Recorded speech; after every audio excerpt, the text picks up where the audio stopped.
Welcome. In today's video, we're going to guide you through the simple steps to update your Facebook application.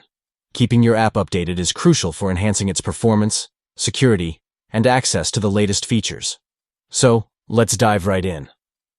First, locate the Google Play Store on your device. You can find it easily by tapping the Play Store icon, which is usually on your home screen or in the app drawer. Once you have the Google Play Store open, it's time to access your profile. Look to the top right corner of your screen for your profile icon and give it a tap. Now, let's manage your apps and device. Tap on the option labeled Manage Apps and Device. This will take you to a new screen where you can see an overview of your apps. Next, we need to check for updates. Under the Updates Available section, look for the Facebook app. If there's an update pending, you'll notice an Update button right next to it.